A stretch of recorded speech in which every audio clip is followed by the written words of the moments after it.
Este capítulo habla del pecado y la deshonra de Judá. La pregunta que consideramos fue, ¿por qué se nos cuenta esta historia aquí? Y dijimos que había dos aspectos principales. En primer lugar, Judá es la tribu de la cual procederá el Mesías. Hay algunos nombres interesantes que aparecen allí. Está el nombre de Judá, luego el nombre de Tamar, y más adelante Fares y Sara. Dijimos además que sus nombres aparecen también en el primer capítulo del Nuevo Testamento. En el capítulo 1 del Evangelio según San Mateo se da la genealogía de Jesucristo, y es allí donde se encuentran estos nombres también. Y esta es la línea que conduce al Señor Jesucristo, es decir, la línea de Judá. Luego, el segundo aspecto, la segunda razón por la cual se nos da o se nos cuenta esta historia de Judá en este capítulo, es porque, comenzando con el próximo capítulo, bajamos hasta la tierra de Egipto con José. Y notaremos más adelante que Dios arregló las circunstancias para que José fuera delante de sus hermanos y de su padre hasta Egipto. En realidad, Dios le envió allí a preparar el camino para la llegada de los israelitas. Parece ser un encuentro fortuito de circunstancias, incluyendo el hambre que se nos narra más adelante. Pero todo fue arreglado por Dios para sacarlos de Canaán por un tiempo. Si Jacob y su familia se hubieran quedado en la tierra de Canaán, habrían descendido hasta el nivel de los cananeos. Y Dios quería que se apartaran de los cananeos abominables y que estuvieran en la reclusión de la tierra de Gosén en Egipto. Hallaremos que esta gente aquí, es decir, los cananeos, eran una abominación, y aun después de que los israelitas llegaron a la tierra, los cananeos mantuvieron una influencia sobre ellos que no era nada buena. El incidente de este capítulo, pues, revela con claridad que Dios tuvo que alejar a Israel de esta gente. Leamos los primeros 2 versículos del capítulo 38 de Génesis. Aconteció en aquel tiempo que Judá se apartó de sus hermanos y se fue a un varón adulamita que se llamaba Hira. Y vio allí Judá la hija de un hombre cananeo, el cual se llamaba Súa, y la tomó y se llegó a ella. La historia nos habla de Judá, cuya línea será la línea real de Israel, como veremos más adelante. Es difícil creerlo al ver la historia de sus acciones aquí. Fue a hacer negocios con un varón adulamita, y al llegar allí vio a esta mujer cananea, y tuvo una aventura amorosa con ella. Y el versículo 3 dice, y ella concibió y dio a luz un hijo, y llamó su nombre Eso es exactamente lo que este hombre Judá había hecho. Había errado, había pecado. Y ahora, en los versículos 4 al 6 de este capítulo 38 de Génesis leemos, concibió otra vez y dio a luz un hijo, y llamó su nombre Onán. Y volvió a concebir y dio a luz un hijo, y llamó su nombre Sela. Y estaba en Quesib cuando lo dio a luz. Después Judá tomó mujer para su primogénito la cual se llamaba Tamar. Esta es la primera aparición de Tamar. Así entra en la genealogía de Cristo. Ahora mire usted a esta familia. Está cargada de pecado. Leamos los versículos 7 al 10. Y el primogénito de Judá, fue malo ante los ojos de Jehová, y le quitó Jehová la vida. Entonces Judá dijo a Onán, llégate a la mujer de tu hermano, y despósate con ella, y levanta descendencia a tu hermano. Y sabiendo Onán que la descendencia no había de ser suya, sucedía que cuando se llegaba a la mujer de su hermano, vertía en tierra, por no dar descendencia a su hermano. Y desagradó en ojos de Jehová lo que hacía, y a él también le quitó la vida. Esto nos recuerda la hora presente cuando hay tanto énfasis en el sexo. Los hijos de Jacob también pusieron énfasis en eso. Por cierto que Judá le puso mucho énfasis. Leamos ahora el versículo 11 de Génesis capítulo 38. Y Judá dijo a Tamar su nuera, quédate viuda en casa de tu padre, hasta que crezca Sela mi hijo, porque dijo, no sea que muera él también como sus hermanos. Y se fue Tamar y estuvo en casa de su padre. Ahora era la costumbre de aquel día que cuando un hombre moría, su hermano debía casarse con la viuda. Onán rehusó hacerlo y por eso Dios le quitó la vida. Judá entonces le dice a Tamar que se quede en la casa de su padre y espere hasta que su último hijo tenga edad suficiente. Ahora los versículos 12 y 13 dicen, pasaron muchos días, y murió la hija de Súa, mujer de Judá. Después Judá se consoló, y subía a los trasquiladores de sus ovejas en Timnat, él y su amigo Hira el adulamita. Y fue dado aviso a Tamar diciendo, He aquí tu suegro sube a Timnat a trasquilar sus ovejas. Al parecer el negocio que Judá tenía con el adulamita que se llamaba Hira tenía que ver con la cría de ovejas, y deben haber tenido un tremendo rebaño juntos. Judá va pues a trasquilarlas. Mientras tanto, Tamar, su nuera, había esperado todo este tiempo en casa, y llega a la conclusión de que Judá no le dará a Sela por esposo. Los versículos 14 y 15 de Génesis capítulo 38 dicen, Entonces se quitó ella los vestidos de su viudez, y se cubrió con un velo, y se arrebozó, y se puso a la entrada de Enaim, junto al camino de Timnat, porque veía que había crecido Sela, y ella no era dada a él por mujer. Y la vio Judá, y la tuvo por ramera, porque ella había cubierto su rostro. Ahora Sela es el tercer hijo de Judá, el que Judá había prometido a Tamar. Ya ha crecido. Tamar entonces toma acción y se quita los vestidos de su viudez.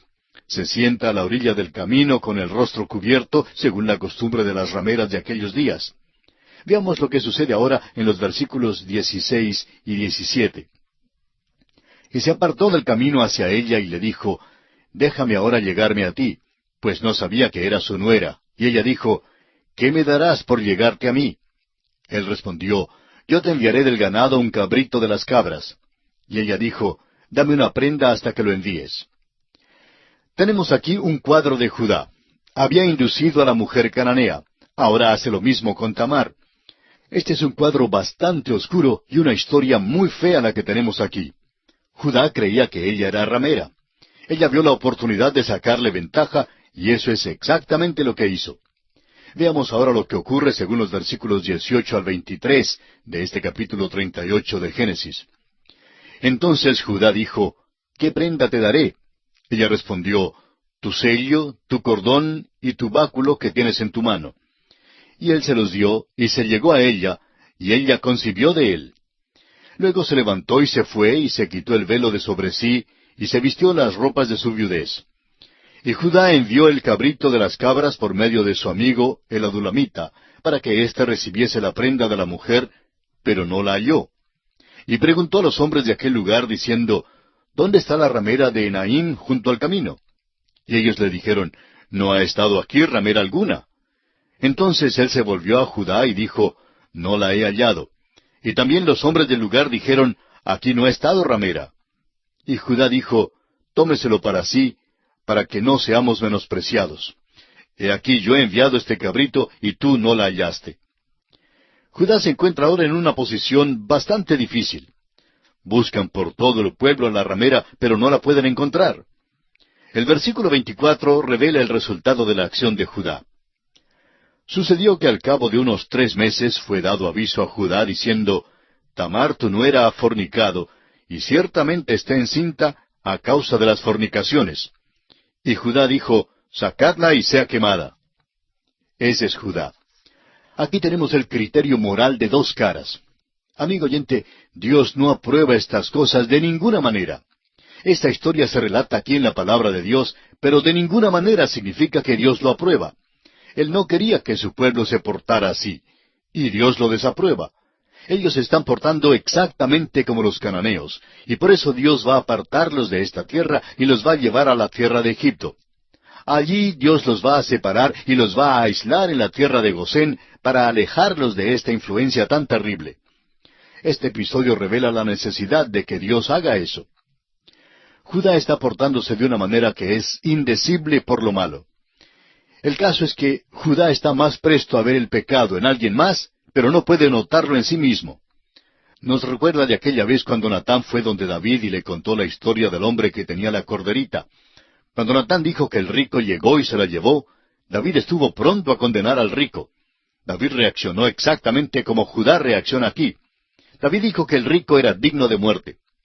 Natán entonces le declaró que David mismo era ese hombre. Es muy interesante que todos podemos ver con tanta claridad el pecado en otras personas, pero no podemos notarlo en nuestro propio ser. Ahora, la acusación contra Judá es realmente doble. Su pecado en sí mismo es terrible, pero además fue con su propia nuera. Esta es la manera en la cual vivían los cananeos. Nosotros creemos que estamos en una revolución sexual en nuestros días y que hay una nueva libertad sexual. Amigo oyente, por siglos los paganos han tenido libertad sexual. Eso es parte del paganismo, y esa es la razón por la cual todos vivían tan vilmente. Esa es la razón por la cual fueron juzgados y quitados de la escena. Los cananeos han desaparecido. Dios los ha juzgado. Y eso debe constituir un mensaje para cualquier persona. Sin embargo, parece que muchas personas, aun entre los cristianos, no toman en cuenta este mensaje. Ahora, ¿le parece extraño que este capítulo esté en la Biblia? Se encuentra en la Biblia, amigo oyente, como una advertencia para nosotros. Se relata en la Biblia para hacernos saber que Dios no lo aprobó. Y explica por qué Dios sacó a Israel de esta tierra para llevarlos a Egipto. Ahora note usted lo que sucede cuando Tamar es traída a la presencia de su suegro.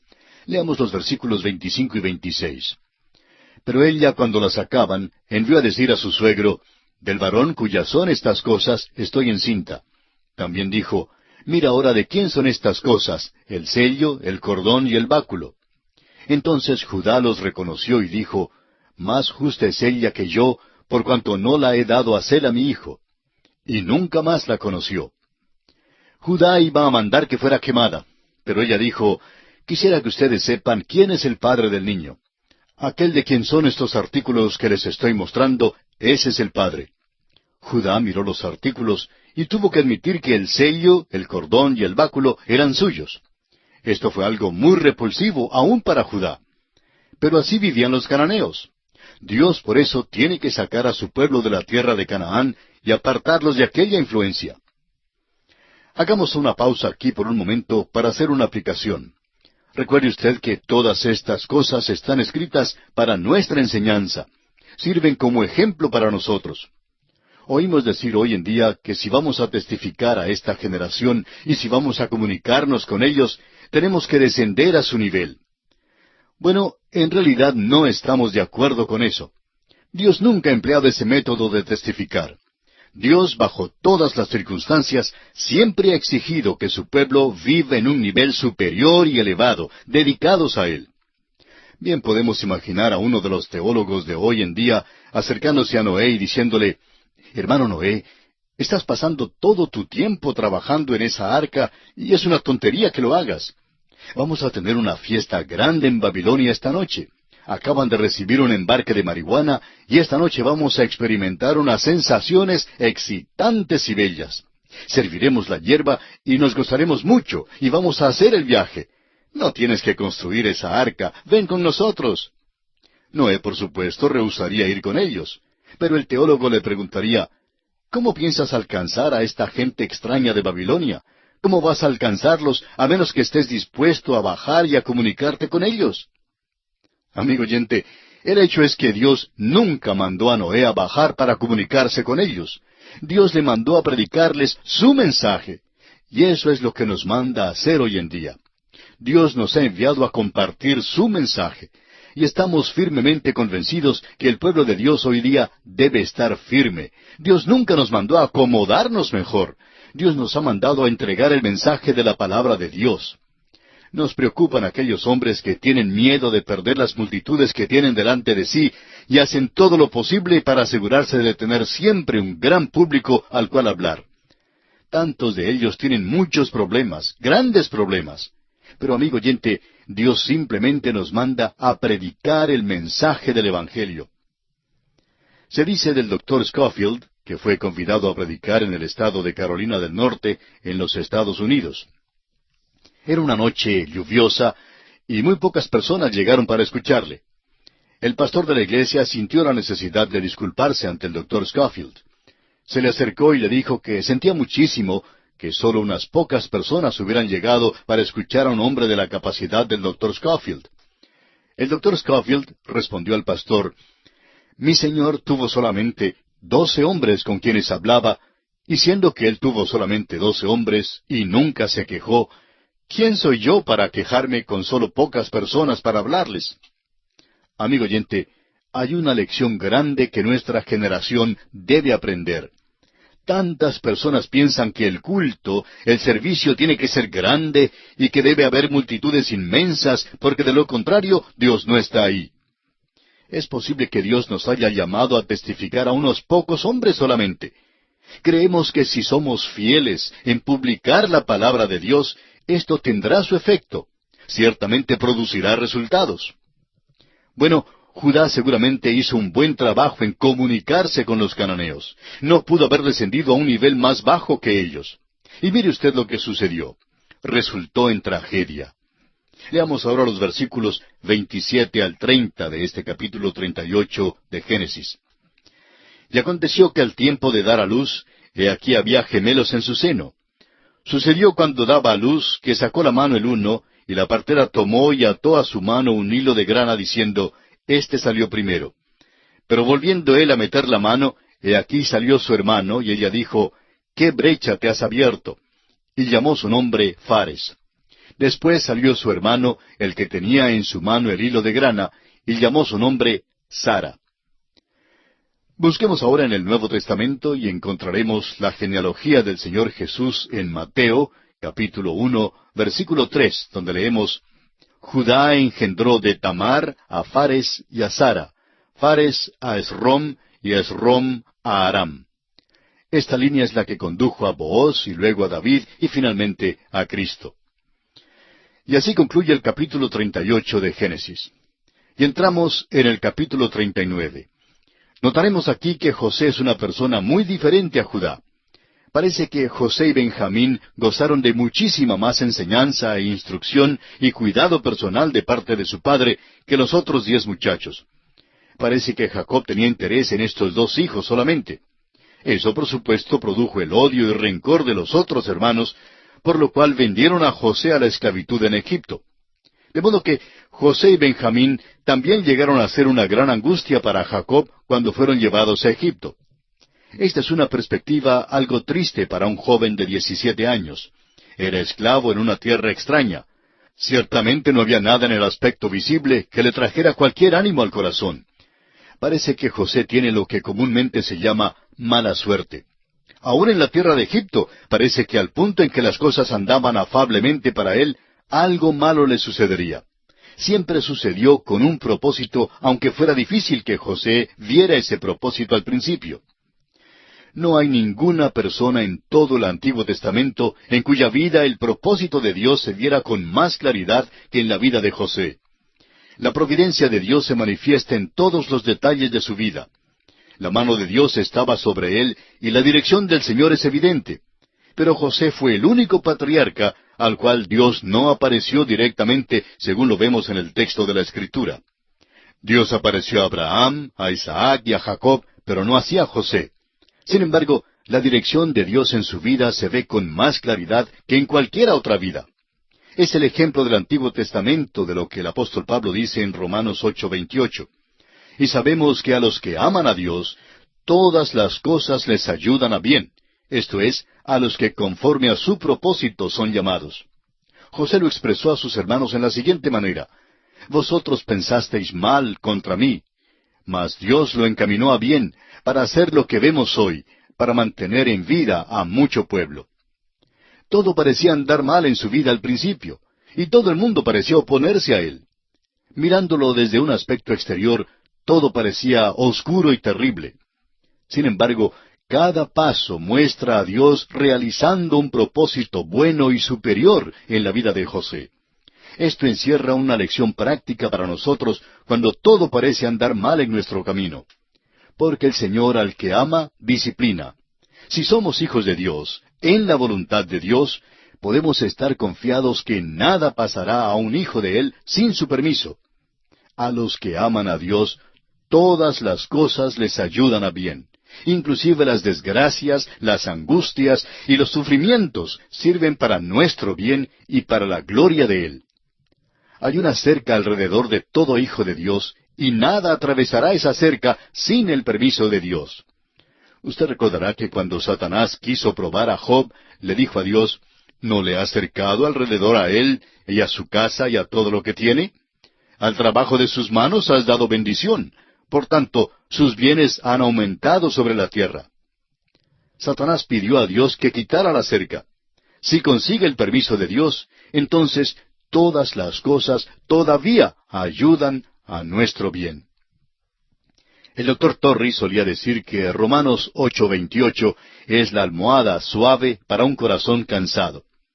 Y alguien más lo ha expresado así: Dios no hace nada, ni permite que se haga nada, sino lo que haríamos nosotros mismos si sólo pudiéramos ver a través de todos los eventos de las cosas tan bien como Él los ve. Hay otro aspecto de la vida de José que debe servir de ánimo para cada hijo de Dios. Ningún hijo de Dios hoy jamás ha tenido una revelación directa de Dios. Algunos profetas falsos hoy día alegan lo contrario. Dios no ha aparecido a ninguna persona hoy en día. Es pues un ánimo para nosotros el que Dios no apareciera directamente a José. Todavía nos es posible saber que Él está guiándonos y dirigiéndonos. El tema de este capítulo 39 es que José es vendido a Potifar, oficial de Faraón. La esposa de Potifar trata de seducirlo. Al resistir José, ella inventa algo contra él, haciendo que él fuera echado en la cárcel. Leamos el primer versículo de Génesis capítulo 39. Llevado pues José a Egipto, Potifar, oficial de Faraón, capitán de la guardia, varón egipcio, lo compró de los ismaelitas que lo habían llevado allá. Este joven buen mozo de 17 años sería un premio como ayudante y esclavo en el mercado. Fue comprado por Potifar, quien era capitán de la guardia. Es decir, era un militar, formaba parte del alto mando, un oficial eminente. Y tan pronto como José entró en la casa de Potifar, se nota que el Señor está con él. La bendición entró en esa casa cuando José entró. El versículo 3 revela cómo Dios bendecía a José. Y vio su amo que Jehová estaba con él, y que todo lo que él hacía, Jehová lo hacía prosperar en su mano. Esto suena bien. Hasta aquí todo va bien. Y cuánto quisiéramos añadir que todos vivieron felizmente. Pero no sucedió así. Así es la vida, así es la realidad. El Hijo de Dios se encontrará con tentaciones, dificultades y problemas en este mundo. Y esto es lo que sucederá a José. Destacamos el hecho de que todo lo que José hacía en la casa de Potifar, el Señor lo bendecía. Y hubiera sido maravilloso poder decir que todos vivieron felices de allí en adelante, pero no sucedió así. Así es la vida, así es la realidad. El Hijo de Dios encontrará tentaciones, dificultades y problemas en este mundo. Y esto es lo que sucederá con José. Comenzamos hoy con el versículo 4 del capítulo 39 de Génesis, donde dice: Así halló José gracia en sus ojos, y le servía. Y él le hizo mayordomo de su casa, y entregó en su poder todo lo que tenía. Por su manera de servir, José fue elevado a una posición donde manejaba todos los bienes materiales de Potifar. Potifar confiaba en José en todo aspecto. Sigamos viendo esta bonanza en la vida de José al leer los versículos 5 y 6 de este capítulo 39 de Génesis, que dicen: Y aconteció que desde cuando le dio el encargo de su casa y de todo lo que tenía, Jehová bendijo la casa del egipcio a causa de José, y la bendición de Jehová estaba sobre todo lo que tenía, así en casa como en el campo. Y dejó todo lo que tenía en mano de José, y con él no se preocupaba de cosa alguna, sino del pan que comía. Y era José de hermoso semblante y bella presencia. Potifar confiaba tanto en José que nunca, ni siquiera le exigió que le rindiera cuentas. Confiaba de una manera total en este joven. Ni siquiera tuvo que buscar a alguien para que revisara los libros. Lo único por lo cual se preocupaba Potifar era que como oficial de Faraón debía agradar a Faraón y servirle bien. Dejó entonces que José manejara todos sus asuntos personales. Lo único que Potifar sabía era que al sentarse a la mesa la comida le sería servida. Eso era todo lo que le interesaba a Potifar, porque confiaba de una manera total en este joven José. Ahora, a partir del versículo 7, las cosas comienzan a cambiar en la vida de José. Aconteció después de esto, que la mujer de su amo puso sus ojos en José y dijo: Duerme conmigo. Potifar le había dado a José plenos poderes en la casa y estaba encargado de todo. Pero mientras José estaba ocupado, la esposa de Potifar se ocupaba también en tramar algo. José era un joven buen mozo. Y puede ser que Potifar era un hombre viejo, porque era la costumbre general en aquel día que un hombre mayor se casara con una joven. Esta mujer, pues, ve a José y trata de tentarle. Leamos ahora los versículos 8 y 9 de Génesis capítulo 39. Y él no quiso, y dijo a la mujer de su amo: He aquí que mi señor no se preocupa conmigo de lo que hay en casa, y ha puesto en mi mano todo lo que tiene. No hay otro mayor que yo en esta casa, y ninguna cosa me ha reservado sino a ti, por cuanto tú eres su mujer. ¿Cómo pues haría yo este grande mal y pecaría contra Dios? Ahora, ¿nota usted que en todo esto el joven José está sirviendo a Dios? Cuando fue a Egipto, era una tierra llena de idolatría tanto como Babilonia se llenó de ella. En aquella tierra de idolatría, José mantuvo un testimonio para el Dios vivo y verdadero, y mantuvo una actitud moral muy superior, muy recta y elevada. Cuando esta mujer, pues, lo tentó, rehusó absolutamente. Le dijo a ella que el amo le había encargado de todo, menos de la esposa. Note usted cuán superior, cuán alto el criterio que sostenía José en cuanto al matrimonio. Esto es allá en el principio. Dios dio el matrimonio al género humano y se lo da a todo el género humano. Cuando un hombre empieza a despreciar los votos del matrimonio, en realidad empieza a despreciar a Dios, amigo oyente. Un hombre que hace eso generalmente quebranta cualquier promesa que haya hecho a Dios. Es de interés notar cuando una persona se divorcia, porque bien sea él o ella han sido infieles, generalmente se alejan tanto como pueden de Dios. Y esto ha sucedido vez tras vez. Aquí José trata de ser fiel a Dios. ¡Qué perspectiva tan alta tiene! Sin embargo, mire usted lo que va a pasar por el hecho de que trataba de servir al Dios vivo y verdadero. Leamos el versículo 10. Hablando ella a José cada día, y no escuchándola a él para acostarse al lado de ella, para estar con ella, este hombre Potifar, como oficial de Faraón, estaba muchísimo tiempo fuera del hogar. Es posible que estuviera fuera demasiadas veces. Esta mujer no tentaba a José una sola vez, sino día tras día, vez tras vez. Era una tentación constante para él, y aún así este joven no accedía. Usted puede imaginarse cómo empieza a fluir dentro de ella un enojo hirviente, desmedido en cuanto a José. Hay un dicho que dice, el infierno no conoce ninguna furia como la de una mujer despreciada. Y amigo oyente, créanos que esta mujer va a vengarse de José. Veamos lo que sucede en los versículos 11 y 12 de Génesis capítulo 39. Aconteció que entró él un día en casa para hacer su oficio, y no había nadie de los de casa allí. Y ella lo asió por su ropa, diciendo, duerme conmigo. Entonces él dejó su ropa en las manos de ella, y huyó y salió. Él por su parte actuó rectamente. Un hecho loable, aunque lamentablemente muy poco observado en nuestros días. Pero esto por supuesto enciende la ira de ella, y vamos a ver lo que ocurre. Leamos los versículos 13 al 16, que dicen, cuando vio ella que le había dejado su ropa en sus manos, y había huido fuera, llamó a los de casa, y les habló diciendo, mirad, nos ha traído un hebreo para que hiciese burla de nosotros. Vino él a mí para dormir conmigo, y yo di grandes voces, y viendo que yo alzaba la voz y gritaba, dejó junto a mí su ropa, y huyó y salió. Y ella puso junto a sí la ropa de José, hasta que vino su señor a su casa. Las cosas no andan tan bien entre Potifar y su esposa. Fíjese usted cómo ella habla de él de una manera tan mala y degradante. Ella dice que él trajo un hebreo para burlarse de ellos. En otras palabras, la esposa sin duda había sido culpable de esto antes. En realidad, hay que compadecer a Potifar. Quizá ya sospechaba algo así por mucho tiempo. Pero ella es perita en cubrir sus huellas y es diestra en contar su embuste. Aquí pues está el joven de 17 años, allí a solas en Egipto, y ella ha inventado algo contra él de una manera muy cobarde. Acusa a José delante de los otros hombres. Su esposo estaba lejos de la casa, y ella prepara este embusto para contárselo a él cuando llegue. Escuchemos las palabras de esta embustera en los versículos 17 al 19 de Génesis, capítulo 39, que dice, entonces le habló ella las mismas palabras, diciendo, el siervo hebreo que nos trajiste vino a mí para deshonrarme. Y cuando yo alcé mi voz y grité, él dejó su ropa junto a mí y huyó fuera.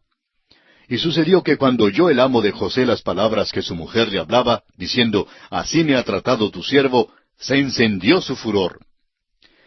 Potifar cree sus palabras. Todavía no llegamos a comprender bien a este hombre Potifar. Era oficial en el ejército de Faraón, y debió haber sido un soldado muy perspicaz para escalar hasta el alto mando. Pero seguramente es un esposo descuidado y hasta ingenuo, porque cree el cuento forjado de su esposa. Como dijimos antes, hay que compadecer a Potifar, casado con esta clase de mujer. Opinamos que ella le había sido infiel muchas veces antes y que José era simplemente otro en su serie de conquistas. Pero no tuvo éxito con José y por eso inventó algo contra él. Veamos ahora la reacción de Potifar en los versículos 20 y 21. Y tomó su amo a José y lo puso en la cárcel donde estaban los presos del rey, y estuvo allí en la cárcel. Pero Jehová estaba con José y le extendió su misericordia y le dio gracia en los ojos del jefe de la cárcel. Parece que el muchacho tiene mala suerte, como se suele decir, ¿verdad? Era el favorito de su padre, llevaba la túnica de diversos colores. Sus hermanos le quitaron la túnica y le echaron en la cisterna. Les oye regatear con unos mercaderes y luego lo venden como esclavo a Egipto. Tenía solamente 17 años y opinamos que al estar en camino a Egipto, y después de llegar allí, pasó muchas noches mojando la almohada con sus lágrimas. Creemos que en realidad sentía nostalgia por su casa. Ahora le va bien en su nueva posición. Acaba de ser elevado a una posición más alta porque es capacitado y buen mozo. Pero luego la esposa de Potifar trata de tentarlo a cometer pecado. Su indiscutible rectitud moral es algo que merece nuestra atención aquí. Notemos que no cede a la tentación, y como resultado, esta mujer inventa algo contra él, y el pobre muchacho no tiene probabilidad alguna. Ahora tenemos que recordar que aunque José había sido elevado a un puesto más alto, todavía es esclavo. Por otra parte está la esposa de Potifar, quien sería como la esposa del César, a la cual uno ni se atrevería a decir algo en contra de ella. Evidentemente, la palabra de ella sería aceptada de cualquier manera, eso es fácil de comprender. Pobre José, ni siquiera pudo abrir la boca. Es culpable antes que le fuera posible defenderse de alguna manera. Inmediatamente es echado en la cárcel. Es la misma cárcel en la cual echan a los prisioneros de Faraón. Pero a pesar de esa cosa tan terrible por la que ha pasado José, vemos de nuevo la mano de Dios sobre su vida. Debe haber sido muy desalentador para José encontrarse en la cárcel. Por lo menos la persona ordinaria estaría bastante desanimada. Pero lo interesante es que se nos dice que el Señor estaba con José. Ahora el Señor no se apareció a José como apareció a los otros patriarcas, pero ciertamente mostró su misericordia para con él. Leamos los versículos 22 y 23. Y el jefe de la cárcel entregó en mano de José el cuidado de todos los presos que había en aquella prisión. Todo lo que se hacía allí, él lo hacía. No necesitaba atender el jefe de la cárcel cosa alguna de las que estaban al cuidado de José, porque Jehová estaba con José, y lo que él hacía, Jehová lo prosperaba. Vemos aquí que José halló gracia en los ojos del jefe de la cárcel. Ahora creemos que José naturalmente era un joven atractivo, y un hombre de una habilidad extraordinaria. Debió haber sido un hombre de una habilidad notable. Pero lo importante es que todo esto habría sido nada si no hubiera sido porque Dios estaba con él. Dios estaba con este joven y Dios le estaba guiando. Todo esto nos ayuda a entender que hay un propósito en la vida de este joven. Ahora José reconoció eso, y al reconocerlo le dio una alegría, una actitud de optimismo. Las circunstancias no lo derrotaron. Vivía por encima de las circunstancias. Muchos de nosotros vivimos al contrario, por debajo de las circunstancias. Pero José es una persona que vive por encima de las circunstancias. El Señor está con él. Reconoce la mano de Dios obrando en su vida y por eso no se desanima. Se dice que el desánimo es una de las mejores armas que Satanás emplea. El desánimo y la desilusión.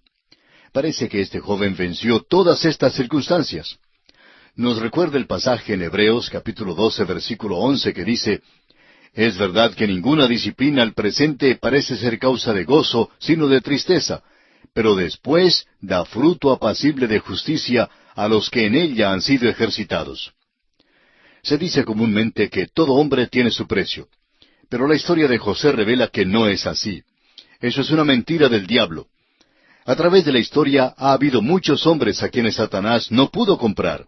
José, por ejemplo, fue uno de ellos. Job fue otro, y Pablo el apóstol fue otro.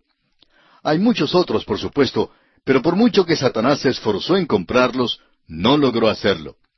En esta historia debemos compadecernos en realidad de Potifar, y no de José, ya que fue para el bien de José el poder salir de la casa de Potifar. Dios estaba obrando en su vida. Ahora bien, ¿fue la voluntad de Dios que José estuviera en la cárcel? Bueno, es casi esencial que estuviera allí, como lo veremos más adelante.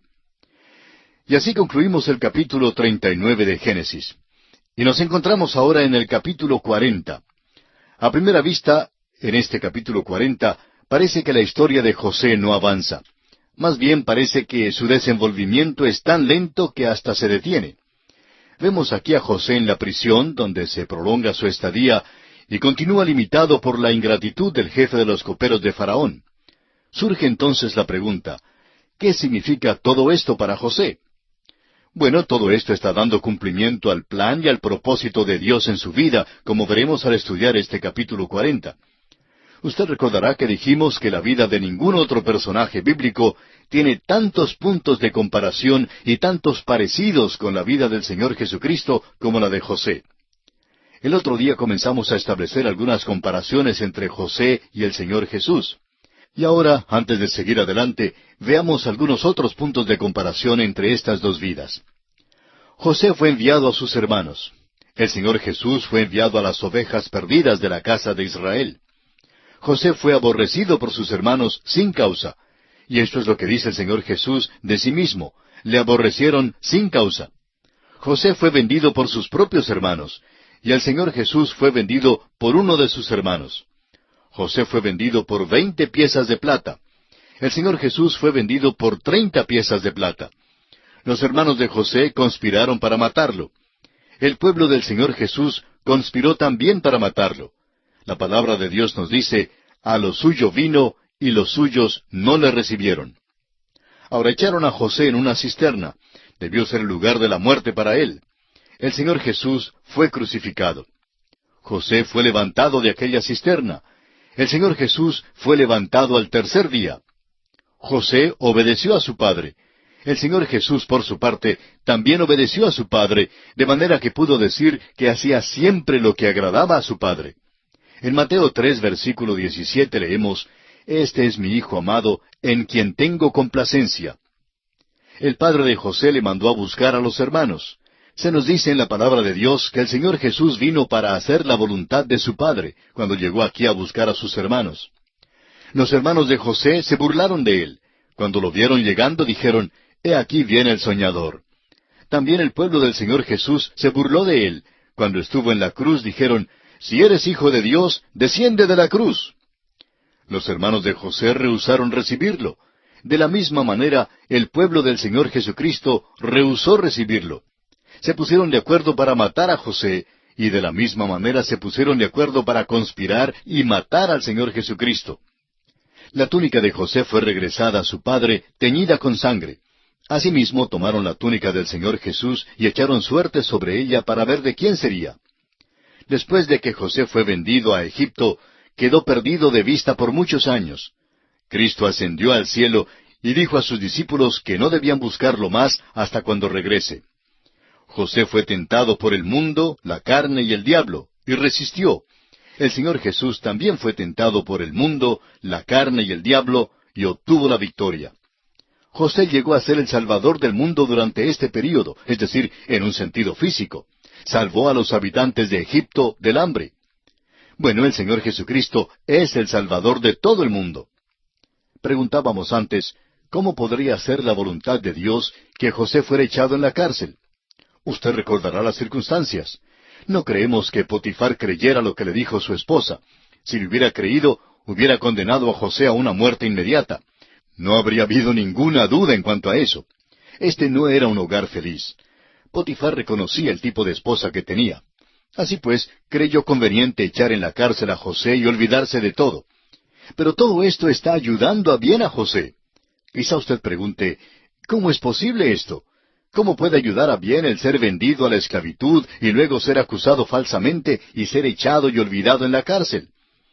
Bueno, creemos, de acuerdo con lo que nos revela la palabra de Dios, que la voluntad de Dios se cumple y se lleva a cabo en la vida de José. José está encarcelado para un fin definido, para el plan de Dios.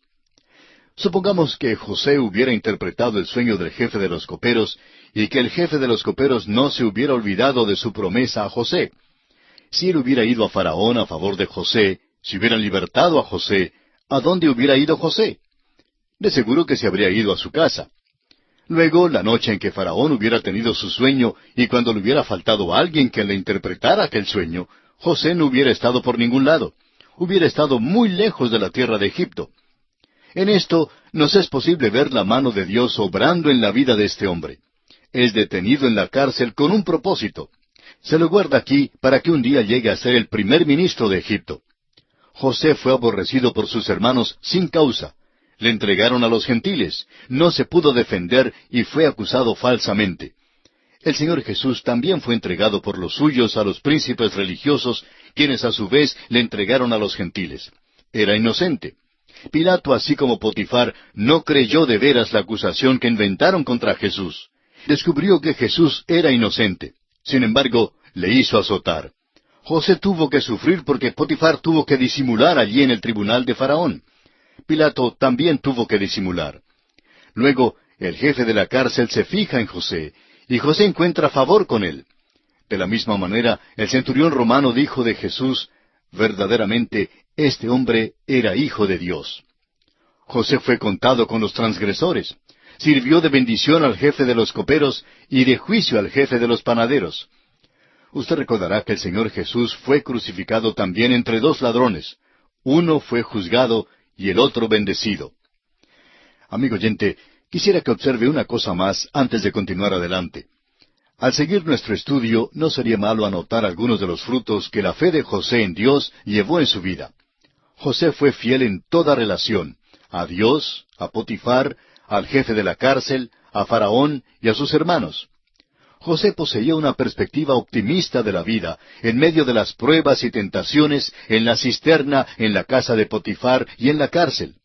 José tenía una actitud compasiva y bondadosa hacia todos, hacia el jefe de los coperos, hacia el jefe de los panaderos y hacia sus propios hermanos. José fue humilde, dio a Dios toda la gloria. Leamos ahora el primer versículo de este capítulo 40 de Génesis. Aconteció después de estas cosas que el copero del rey de Egipto y el panadero delinquieron contra su señor el rey de Egipto. Ahora, ¿qué revela esto? Ciertamente nos revela el puesto y sistema arbitrario y dictatorial que tenía el faraón de Egipto. No sabemos lo que hizo el jefe de los panaderos. Quizá dejó quemar el pan del desayuno. No sabemos, pero por un capricho de faraón le echaron en la cárcel. Ahora, ¿qué fue el mal que cometió el jefe de los coperos? Quizá al llevar una copa de vino para servirla al faraón, tropezó con algo y la derramó en alguna alfombra persa. Bueno, no sabemos, no se nos dice qué hicieron, ni por qué tanto el jefe de los panaderos como el jefe de los coperos de Faraón fueron a la cárcel. Pero lo importante es que ambos están en la misma cárcel donde estaba José. José goza de un puesto bueno aún estando en la prisión. A donde quiera que fuera, su habilidad era reconocida. En Proverbios 18, versículo 16 leemos, «La dádiva del hombre le ensancha el camino y le lleva delante de los grandes». Y esto ciertamente era verdad en cuanto a José. El pobre fue esclavo y prisionero, y sin embargo vemos que Dios no lo tiene allí por accidente. Dios está obrando en su vida con un propósito muy definido. Continuamos hoy, amigo oyente, considerando el libro de Génesis. Comenzamos hoy nuestro estudio del capítulo 40, ya que solo hicimos una introducción en nuestro programa anterior. Y decíamos que en este capítulo se nos revela que tanto el jefe de los panaderos como el jefe de los coperos de Faraón estaban en la misma cárcel donde estaba José. No se nos dice cuáles fueron sus delitos, solo se nos dice que delinquieron contra el rey de Egipto. José, por su parte, gozaba de una posición buena aún en la prisión. Y vemos que aunque era esclavo y prisionero, Dios no lo tiene allí por accidente. Dios estaba obrando en su vida con un propósito muy definido. Leamos ahora los versículos 1 al 3 de este capítulo 40. Aconteció después de estas cosas, que el copero del rey de Egipto y el panadero delinquieron contra su señor el rey de Egipto, y se enojó Faraón contra sus dos oficiales, contra el jefe de los coperos y contra el jefe de los panaderos, y los puso en prisión en la casa del capitán de la guardia, en la cárcel donde José estaba preso. En primer lugar vemos que estos hombres estaban en la cárcel provisionalmente, o sea, solo 3 días, como lo comprobaremos más adelante. Todo parecía indicar que José no podría recibir mucha ayuda de estos personajes. Cualquier otra persona en esta situación, y que hubiera pasado por la misma experiencia que había pasado José, ya se habría dado por vencido. Pero José no se dio por vencido, no hacía las cosas así. Veamos lo que dice el versículo 4. Y el capitán de la guardia encargó de ellos a José, y él les servía, y estuvieron días en la prisión. José se hizo amigo de ellos porque estaba encargado de ellos y era su responsabilidad cuidarlos mientras que estuvieran en la prisión. Y ahora pasando a los versículos 5 y 6 dice, y ambos, el copero y el panadero del rey de Egipto, que estaban arrestados en la prisión, tuvieron un sueño, cada uno su propio sueño, en una misma noche, cada uno con su propio significado. Vino a ellos José por la mañana y los miró, y he aquí que estaban tristes. José debió haber sido un individuo muy optimista y risueño, al mismo tiempo que inteligente y perspicaz. Al entrar en las celdas de estos dos oficiales del rey, no pudo menos que notar que estos dos hombres se sentían muy tristes. Veamos ahora lo que afligía a estos hombres en los versículos 7 y 8 de Génesis capítulo 40. Y él preguntó a aquellos oficiales de Faraón que estaban con él en la prisión de la casa de su señor, diciendo, ¿por qué parecen hoy mal vuestros semblantes? Ellos le dijeron, hemos tenido un sueño y no hay quien lo interprete. Entonces les dijo José, ¿no son de Dios las interpretaciones? Contádmelo ahora. Vemos aquí que José da a Dios toda la gloria en todo esto. Más adelante nos encontraremos con otro joven hebreo quien hará lo mismo en un tribunal extranjero. Daniel también dio a Dios toda la gloria. Es nuestra esperanza que hoy pudiéramos hacer ver a nuestros hermanos en Cristo que cualquier cosa que hagan debe ser hecha para la gloria de Dios.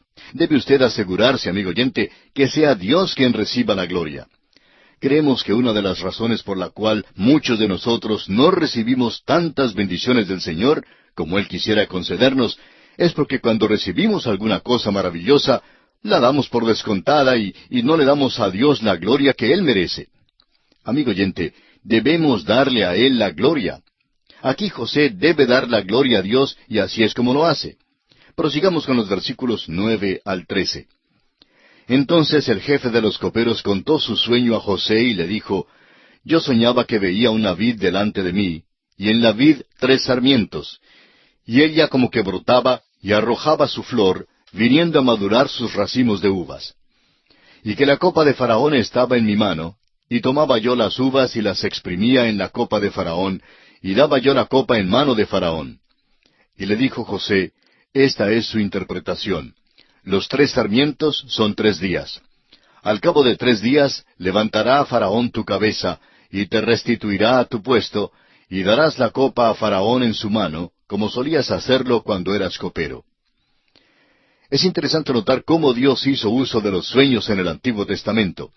No vemos que Dios se mueva así ahora que el canon de la Escritura está completo. No tenemos necesidad de sueños hoy en día. En aquel entonces Dios hablaba por sueños y les hablaba en un lenguaje que esta gente podía comprender. Un jefe de coperos comprendería muy bien lo que se refiere a servir vino. Así servía al faraón y por tanto todo esto era algo que bien podía entender. Más adelante encontraremos que el rey Nabucodonosor tiene un sueño acerca de una imagen, y ciertamente él conocía las imágenes y los ídolos. Ahora bien, aquí encontramos la interpretación del sueño. José pudo interpretarlo y le prometió al jefe de los coperos que sería restaurado a su puesto y que lo sería dentro de 3 días.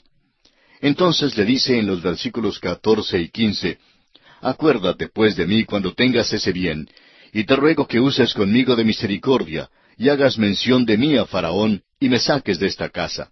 Porque fui hurtado de la tierra de los hebreos, y tampoco he hecho aquí por qué me pusiesen en la cárcel. Ahora el pobre José le pide al copero que por favor se acuerde de él cuando vaya ante la presencia de Faraón. Le dice que está metido en lo más profundo de la cárcel y tan olvidado que tiene miedo de quedarse allí y podrirse, a menos que alguien hable en su favor. Le recuerda al jefe de los coperos que quedará en libertad al cabo de 3 días, y le dice, he interpretado tu sueño, así pues, por favor, no te olvides de mí. El copero promete no olvidarse de José. Veamos lo que ocurre. Leamos ahora los versículos 16 al 19 de Génesis capítulo 40, que hablan de otro sueño. Viendo el jefe de los panaderos, que había interpretado para bien, dijo a José, también yo soñé que veía 3 canastillos blancos sobre mi cabeza. En el canastillo más alto había de toda clase de manjares de pastelería para Faraón, y las aves las comían del canastillo de sobre mi cabeza. Entonces respondió José y dijo, Esta es su interpretación. Los 3 canastillos, 3 días son. Al cabo de 3 días quitará Faraón tu cabeza de sobre ti, y te hará colgar en la horca, y las aves comerán tu carne de sobre ti. Tenemos aquí entonces la interpretación del sueño del jefe de los panaderos. Dios le habla en un lenguaje que este hombre también puede entender. Un panadero bien puede comprender algo acerca de un canastillo lleno de galletas y dulces. José pues interpreta su sueño, pero le advierte que no le va a hacer para bien. Al cabo de 3 días sería sacado y ahorcado, y las aves comerían su carne. Pasando ahora a los versículos 20 hasta el 23, veremos cómo la interpretación de José se cumplió al pie de la letra. Leamos. Al 3er día, que era el día del cumpleaños de Faraón, el rey hizo banquete a todos sus sirvientes, y alzó la cabeza del jefe de los coperos, y la cabeza del jefe de los panaderos entre sus servidores. E hizo volver a su oficio al jefe de los coperos, y dio éste la copa en mano de Faraón. Mas hizo ahorcar al jefe de los panaderos, como lo había interpretado José. Y el jefe de los coperos no se acordó de José, sino que le olvidó. El pobre José realmente se encuentra en una verdadera encrucijada. No solo es un esclavo falsamente acusado, sino que las barras de la cárcel son tan difíciles de atravesar como si él fuera en realidad culpable. Este pobre joven estaba aquí en la cárcel porque el propósito de Potifar, quien lo puso allí, era olvidarse de él. Esta fue su manera de encubrir el escándalo en su hogar, el hecho de que su esposa le era infiel. El pobre José, pues, tuvo que pagar el precio de este encubrimiento de Potifar. Ahora su única esperanza era que el copero se acordara de él, y esto parecía ser una manera maravillosa de que Faraón oyera algo acerca de él. Pero el jefe de los coperos estaba tan contento de volver a su trabajo y de tener el favor de Faraón de nuevo, que se olvidó totalmente del pobre José. Sin embargo, José no se desanimó, aún sin conocer todos los detalles. La verdad, amigo oyente, es que Dios quería dejarlo allí para cumplir un propósito en su vida. Ahora, si el jefe de los coperos se hubiera acordado de él, y si Faraón hubiera reaccionado de una manera favorable para con José y le hubiese liberado, José hubiera regresado a su casa y no habría estado presente cuando Faraón hubiera necesitado de él para la interpretación de sus sueños. Dios deseaba guardarlo allí en la cárcel para poderlo utilizar cuando Faraón tuviese sus sueños. La cárcel era un buen lugar para guardarlo, y así pues no habría ninguna dificultad en encontrarlo. Y allí se quedó. Sin embargo, José creía que Dios estaba aún obrando en su vida. Es bello ver los frutos de la fe en la vida de este joven. Observemos algunos aspectos de esta fidelidad en su vida. José permanece fiel en sus responsabilidades para con todos. Había sido fiel a sus hermanos, a Potifar, y ahora al jefe de la cárcel y a los demás prisioneros. Resalta el hecho de que fue fiel y fidedigno en cada aspecto de su vida. También, por supuesto, José permaneció fiel a Dios, dándole la gloria en todo. Más adelante veremos que José también se mostró fiel a Faraón. La fe hace fiel a una persona, y si usted, amigo oyente, es un creyente verdadero, entonces será fiel. Vivimos en un día cuando una de las cosas más trágicas que ocurre a nuestro alrededor es el hecho de que hay tan pocos cristianos en quienes se puede confiar. Un hombre que dirige una organización cristiana se quejaba en cierta ocasión que a pesar de tener una organización grande, sin embargo, había muy pocos hombres en los cuales podía confiar dentro de su organización. Recordemos que esta es una organización cristiana, y vemos que son tan pocos los hombres que son verdaderamente fieles a sus responsabilidades. Hay tan pocos cristianos que son fieles hoy en día. Pero damos gracias a Dios por aquellos que son fieles, y alabamos al Señor porque ellos animan en gran manera a los demás. José era ese tipo de hombre, un hombre fiel. También vemos que su fe le dio una perspectiva optimista de la vida, aun en medio de las pruebas y tentaciones. Era su fe lo que le dio esa actitud compasiva y bondadosa hacia todos. Esto lo vemos en su trato con el panadero, el copero, y luego con sus hermanos. Fue su fe también la que perfumó su vida con la humildad. Dio a Dios toda la gloria en todas sus relaciones y situaciones en esta vida. José fue ciertamente un hombre maravilloso. Fue su fe en Dios lo que le hizo así. Como en la vida de su padre Abraham, así también en su vida el fruto de la fe se producía. Ahora, sin embargo, en nuestra historia, parece como que José sería olvidado allí en lo más profundo de la cárcel. Sin embargo, hubo alguien que no se había olvidado de él. Y ese alguien fue Dios. Dios estaba obrando en su vida y José permaneció fiel en su fe. Amigo oyente, esta historia tiene un mensaje para usted y para mí también. No sabemos cuáles serán las circunstancias suyas en este momento, pero sí podemos saber por medio de las cartas que recibimos que muchos de nuestros oyentes se encuentran en lugares difíciles. Un oyente escribió en cierta ocasión: «Me encuentro entre la espada y la pared. Las cosas se ven muy oscuras». Amigo oyente, es posible que usted no vea ninguna salida y realmente se pregunte si es verdad que Dios se interesa en usted. Este es exactamente el propósito de Dios al darnos esta historia de José. Dios desea que sepamos que Él se interesa y que está obrando en nuestras vidas. Si usted, amigo oyente, es hijo de Dios, confíe en que Él no está juzgándole por algún pecado particular que haya cometido. Él está permitiendo que ciertas cosas le sucedan para su propio bien. Y aun si Dios la estuviese juzgando, sepa que su disciplina siempre sirve para nuestro bien. Amigo oyente, no podemos perder. ¡Cuán maravilloso es nuestro Dios! Y así concluye nuestro estudio del capítulo 40 de este libro de Génesis. Y nos encontramos ahora ante el capítulo 41. En este capítulo José es liberado de la cárcel cuando interpreta los sueños de Faraón. Por eso lo hacen mayordomo sobre la tierra de Egipto y contrae matrimonio con Asenat, hija de Potifera, sacerdote de On, la cual da a luz a Manasés y Efraín. Cuán diferente es este capítulo al capítulo anterior, donde habíamos dejado a José en la cárcel, olvidado, abandonado y desamparado. Sin embargo, vimos que todo esto le había pasado para lograr los propósitos de Dios en su vida. Si pudiéramos reconocer eso en nuestras vidas hoy en día, nos daría una perspectiva muy diferente en cuanto a la vida. Esta es una verdadera historia de un joven necesitado que llegó a ser rico. Son escasas las historias que pueden ser más conmovedoras que este episodio en la vida de José. En este capítulo nos es posible ver con toda claridad cómo actúa la mano de Dios en la vida de José. José estaba consciente de esto en medio de sus días de adversidad, lo cual desarrolló muchas virtudes en él, las cuales son el fruto del Espíritu. Una de estas virtudes, que ya hemos mencionado, es la paciencia. La tribulación o dificultad produce paciencia, según nos lo expresa el apóstol Pablo en su carta a los Romanos, capítulo 5, versículo 3. Y no solo esto, sino que también nos gloriamos en las tribulaciones, sabiendo que la tribulación produce paciencia. Encontramos aquí que este muchacho es llevado a la presencia de Faraón, el rey gentil, así como más adelante llevarían a Daniel ante la presencia de Nabucodonosor. Ambos debían interpretar sueños. Luego, al fin de este capítulo, consideraremos el hambre.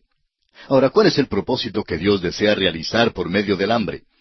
Veremos que Dios usará el hambre para sacar la familia de Jacob de Canaán, apartándola de los pecados de los cananeos, y para traerla a Egipto en el sitio retirado de Gosén. Este es sin duda uno de los fines. Claro es que había otras maneras en que la mano de Dios se revelaba para mover las vidas de la gente en aquel día. Amigo oyente, al seguir nuestro estudio, esperamos que continúe anotando las maneras en que podemos comparar a José con el Señor Jesucristo. Haremos más de estas comparaciones más adelante, pero es importante que las anotemos. Leamos ahora el primer versículo del capítulo 41 de Génesis. Aconteció que pasados 2 años tuvo Faraón un sueño. Le parecía que estaba junto al río. Ahora aquí tenemos el sueño de Faraón. Recordemos que había transcurrido 2 largos años desde el capítulo anterior. Años en los cuales José permaneció virtualmente incomunicado en la cárcel. Hacía 2 años que José había interpretado los sueños de los sirvientes de Faraón. El sueño del jefe de los panaderos no tuvo una interpretación feliz. Lo sacaron de la cárcel y fue ahorcado. En cambio, el sueño del jefe de los coperos tuvo una interpretación feliz. Le restauraron a su puesto ante el Faraón. José había implorado que se acordara de él, pero el copero lo había olvidado. Así pues, José pasó 2 años más en la cárcel. Esperaba que algo sucediera, pero hasta ahora nada había pasado. Ahora vemos que Faraón tuvo un sueño. Conozcamos más de cerca el contenido de este sueño en los versículos 2 y 3 del capítulo 41. Y que del río subían 7 vacas, hermosas a la vista y muy gordas, y pacían en el prado. Y que tras ellas subían del río otras 7 vacas de feo aspecto y enjutas de carne, y se pararon cerca de las vacas hermosas a la orilla del río. Estamos hablando aquí acerca de reses, o sea, de ganado vacuno. Vio el faraón 7 vacas bien alimentadas, hermosas y gordas. Luego vio 7 vacas extremadamente flacas, las cuales, por cierto, no estaban bien alimentadas. Faraón prosigue contando de su sueño en el versículo 4. Y que las vacas de feo aspecto y enjutas de carne devoraban a las 7 vacas hermosas y muy gordas. Y despertó Faraón.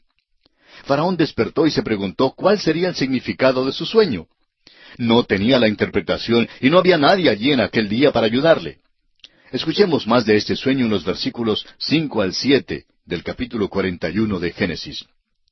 Se durmió de nuevo y soñó la segunda vez que 7 espigas llenas y hermosas crecían de una sola caña, y que después de ellas salían otras 7 espigas menudas y abatidas del viento solano, y las 7 espigas menudas devoraban a las 7 espigas gruesas y llenas. Y despertó Faraón, y he aquí que era sueño. A propósito, 7 espigas en una sola caña es mucho. Nuestros amigos agricultores estarán de acuerdo con nosotros que al obtener 2 o máximo 3 espigas en una caña es una gran cosecha, pero 7 espigas es algo verdaderamente asombroso. Ahora note usted que las espigas menudas, las que casi no tenían fruto, devoraron a las 7 espigas gruesas y llenas. Ahora, al soñar este asunto prácticamente 2 veces consecutivas, despierta a Faraón y él se da cuenta que es un sueño.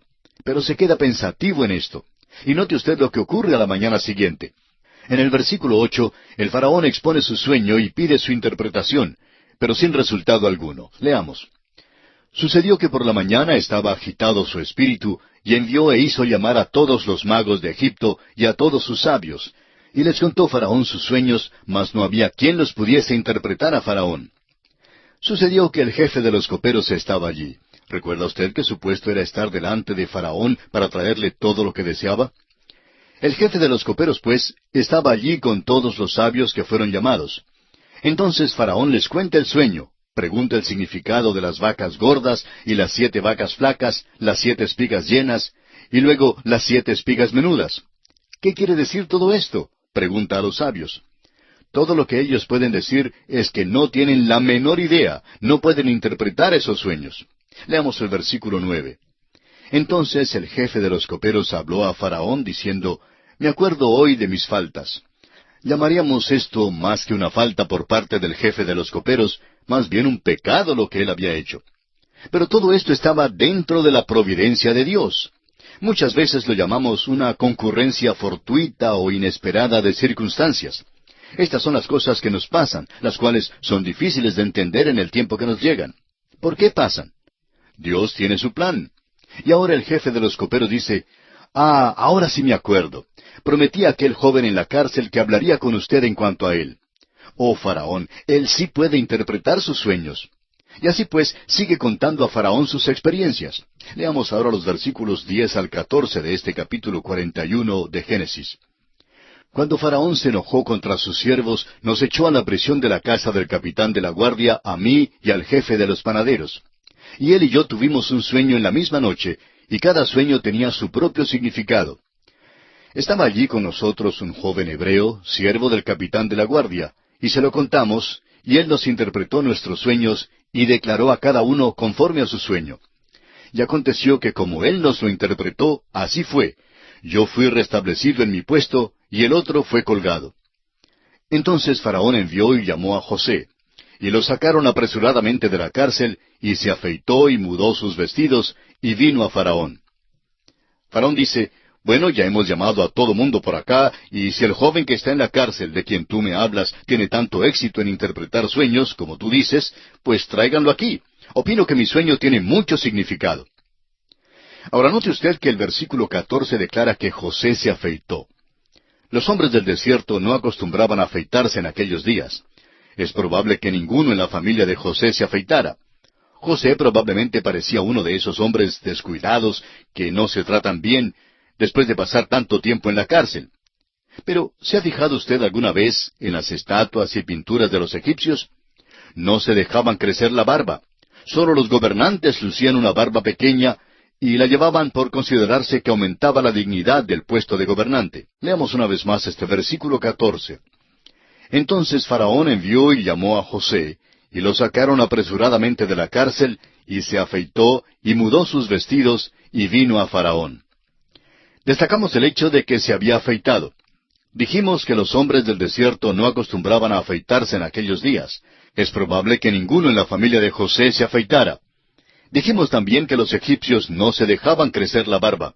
Solo los gobernantes llevaban una barba pequeña y la ostentaban, porque consideraban que aumentaba la dignidad del puesto de gobernante. Hay un mensaje grande en esto. José es sacado de la cárcel, se afeita y le queda por delante una vida nueva. Esto es como una resurrección, es levantado. Ahora va a los gentiles. ¡Qué cuadro tan tremendo el que tenemos aquí! Leamos ahora los versículos 15 y 16 de Génesis capítulo 41. Y dijo Faraón a José, yo he tenido un sueño, y no hay quien lo interprete, mas he oído decir de ti que oyes sueños para interpretarlos. Respondió José a Faraón, diciendo, no está en mí. Dios será el que dé respuesta propicia a Faraón. Escuche usted cuán claramente José declara a Faraón que es Dios quien debe recibir la gloria. Una vez más, volvemos a mencionar lo que dijimos en un programa anterior.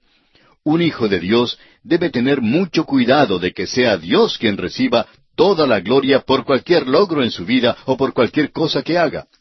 Si hacemos alguna cosa por nosotros mismos, amigo oyente, somos nosotros los que lo hacemos y eso es de la carne. Y créame que no es muy bello. Una cosa es segura y esa es que Dios no aceptará el fruto de la carne. Si es que usted y yo hacemos alguna cosa que tenga éxito, es porque es Dios quien lo hace. Eso es lo que dice José a Faraón.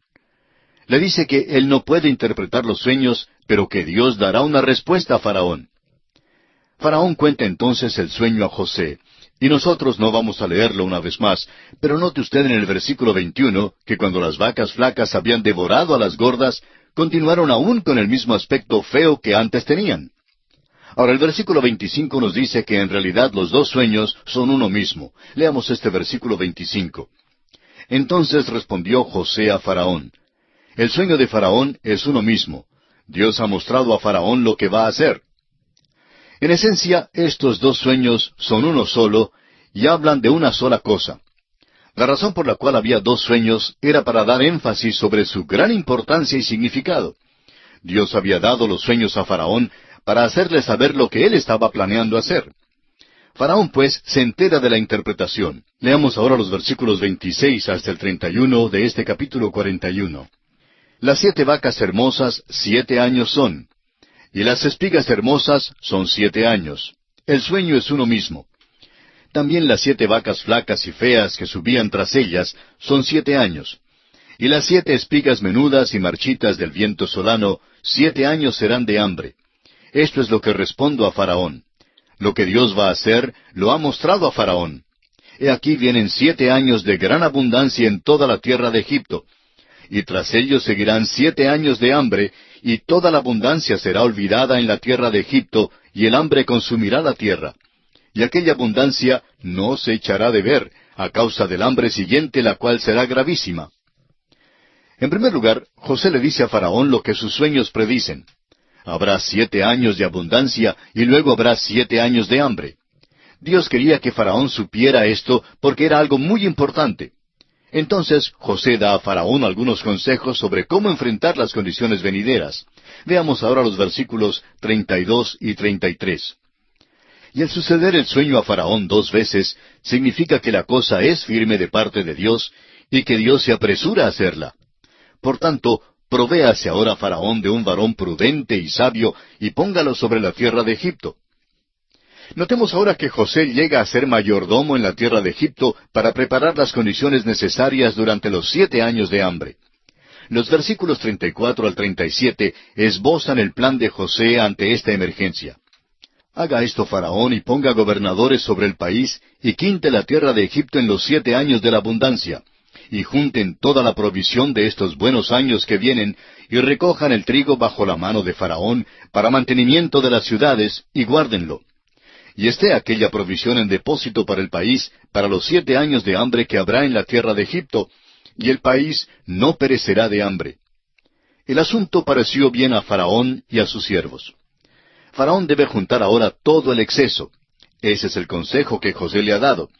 Durante los 7 años de abundancia, deben acumular el exceso y guardarlo para los años de hambre. En los versículos 38 al 41 podemos ver cumplido el propósito de Dios para José. Leamos.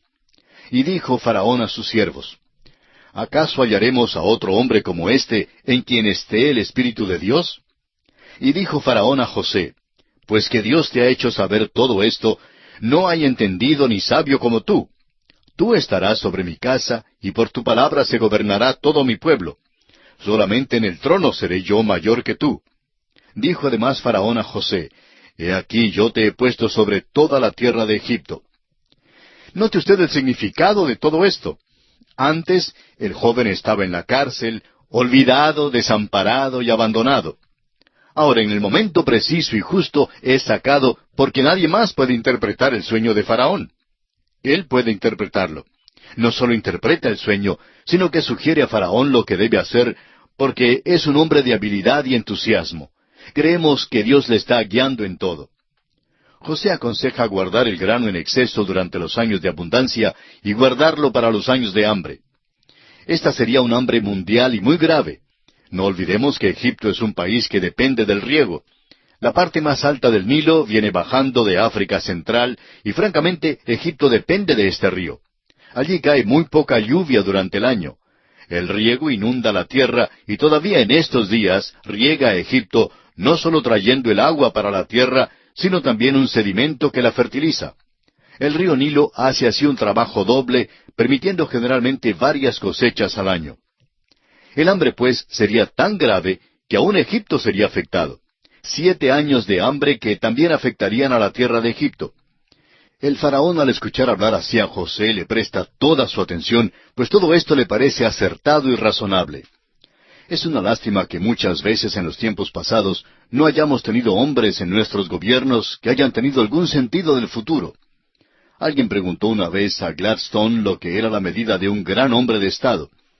Dijo que es aquel hombre que sabe la dirección que Dios tomará durante los próximos 50 años. Bueno, aquí en Génesis, José le dice a Faraón lo que ocurrirá durante los próximos 14 años. Ahora, ¿quién mejor podía hacerse cargo de esto que José? Faraón reconoció que José era un hombre de habilidad. Bien podemos preguntarnos por qué Dios, en primer lugar, dejó que José entrara en la casa de Potifar. Pero ahora nos damos cuenta que había aprendido mucho en aquella casa donde se le encargó de todo. Ahora se hará cargo de todo en la tierra de Egipto. Esta es una transición grande en su vida. Seguía en posición solo a Faraón. Desde lo más profundo de la oscura cárcel llega al trono directamente bajo el trono de Faraón. Ahora José recibe el nombramiento oficial de manos de Faraón. Leamos los versículos 42 al 44 de Génesis capítulo 41. Entonces Faraón quitó su anillo de su mano y lo puso en la mano de José y lo hizo vestir de ropas de lino finísimo y puso un collar de oro en su cuello y lo hizo subir en su segundo carro y pregonaron delante de él, doblad la rodilla, y lo puso sobre toda la tierra de Egipto. Y dijo Faraón a José, yo soy Faraón, y sin ti ninguno alzará su mano ni su pie en toda la tierra de Egipto. A propósito, el anillo de Faraón tenía un sello, y al imprimirlo en cera quedaba exactamente como si fuera la misma firma de Faraón. Y Faraón hace de José su agente. Tiene pues el derecho de usar hasta la firma del rey. Y ahora la vida de José toma otro rumbo. Veamos los versículos 45 y 46. Y llamó Faraón el nombre de José Safnat Panea, y le dio por mujer a Asenat, hija de Potifera, sacerdote de On. Y salió José por toda la tierra de Egipto. Era José de edad de 30 años cuando fue presentado delante de Faraón, rey de Egipto. Y salió José de delante de Faraón, y recorrió toda la tierra de Egipto. Amigo oyente, me gusta muchísimo más el nombre José que el nombre Safnat Panea, pero es el nombre que Faraón le puso a José. Es un nombre copto y significa el que revela cosas secretas. Se nos dice aquí que José tenía 30 años, y vemos que ha estado en la tierra de Egipto por 13 años. Ahora sabemos que pasó 2 de esos años en la cárcel, después del episodio con el jefe de los coperos y el jefe de los panaderos. Pudo haber estado en la cárcel por unos años antes de eso. Sin duda, había estado en la casa de Potifar por unos 10 años. Esto nos da una idea de cómo se dividió su vida en ciertos períodos de tiempo mientras que estuvo en la tierra de Egipto. Después de pasar estos 13 años, encontramos que José tiene la posición de primer ministro, segundo solo al faraón en toda la tierra de Egipto. Podemos preguntarnos, ¿cómo sucedió esto? ¿Cómo llegó a esta posición tan singular? ¿Y por qué estaba tan dispuesto el faraón a aceptar a José? En primer lugar, claro que la respuesta es que Dios estaba con él en todo.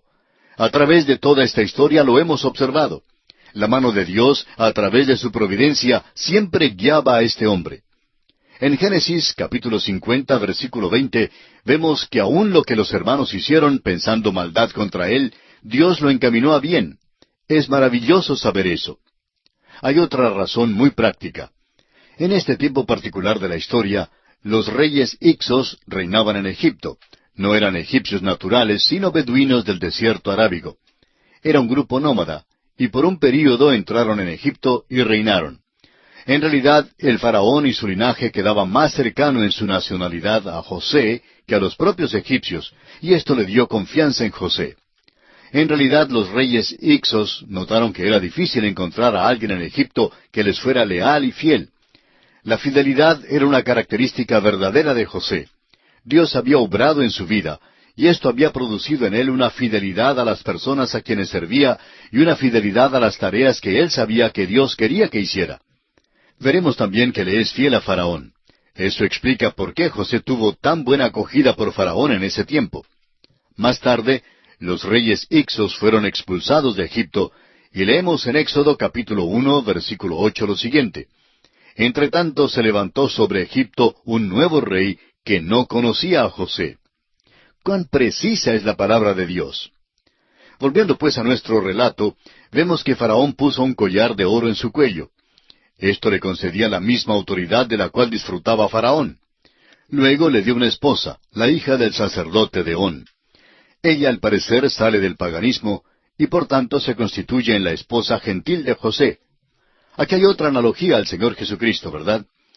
El Señor Jesús hoy en día está buscando en este mundo una esposa gentil. Esa esposa es la iglesia. Y aquí José tiene una esposa de entre los gentiles. Ahora note usted un detalle particular en el versículo 46. Se nos dice allí que cuando José se paró delante de Faraón tenía 30 años. Pero tal vez usted ya ha pensado en la analogía que hay aquí entre la vida de José y la vida del Señor Jesucristo. Jesucristo empezó su ministerio público cuando tenía precisamente 30 años, la misma edad de José cuando tomó su responsabilidad sobre la tierra de Egipto. Ahora, ¿qué es lo que hace? Leamos los versículos 47 y 48 de Génesis capítulo 41. En aquellos 7 años de abundancia la tierra produjo a montones, y él reunió todo el alimento de los 7 años de abundancia que hubo en la tierra de Egipto, y guardó alimento en las ciudades, poniendo en cada ciudad el alimento del campo de sus alrededores. Durante esos años de gran abundancia reunió el grano. Hubo una gran abundancia durante esos años. Después de la Segunda Guerra Mundial en los Estados Unidos empezaron a acumular granos en gran exceso. Esto creó un gran problema para los granjeros. Al viajar por tren en aquellos días, por los estados de Kansas y Missouri, y otros estados de los grandes llanos, se podía ver depósito tras depósito y silo tras silo, miles de ellos llenos de grano que el gobierno había acumulado. Muchísimas personas opinaban que era una tontería acumular todo eso. Y si usted viaja ahora por este país, no ve nada de aquel exceso de grano. Ahora, ¿qué ha pasado? Pues que han estado enviando a otros países necesitados todo ese exceso. Y ahora mismo no hay suficiente para dar de comer a millones que mueren de hambre en el mundo. Alguien ha dicho que 100 millones morirán de hambre. ¿Y por qué no se les envía algo? Pues la razón es simplemente porque no hay suficiente. El exceso se ha gastado. Y así, millones tendrán que morir de hambre. Ahora, ¿cuáles millones son esos? No lo sabemos. Habrá años de abundancia y habrá años de hambre. Y en este caso, José acumuló el grano mientras que se pudo hacer. Ahora note usted que también planeó un buen repartimiento. José hace una cosa práctica. Acumula el exceso y lo guarda en las ciudades para el tiempo del repartimiento. Leamos el versículo 49. Recogió José trigo como arena del mar, mucho en extremo, hasta no poderse contar porque no tenía número. Egipto era la canasta de pan para el mundo, y así lo han llamado. Pero bajo la administración de José, parecía que hubiera 2 o 3 canastas para el mundo. Veamos ahora otra fase en la vida de José, en los versículos 50 al 52. Y nacieron a José 2 hijos antes que viniese el primer año del hambre, los cuales le dio a luz a Senat, hija de Potifera, sacerdote de On. Y llamó José el nombre del primogénito Manasés, porque dijo, Dios me hizo olvidar todo mi trabajo y toda la casa de mi padre. Y llamó el nombre del segundo Efraín, porque dijo, Dios me hizo fructificar en la tierra de mi aflicción. Detengámonos aquí por unos momentos para destacar algo en cuanto a la familia de José. Estos muchachos nacieron antes de los años de hambre.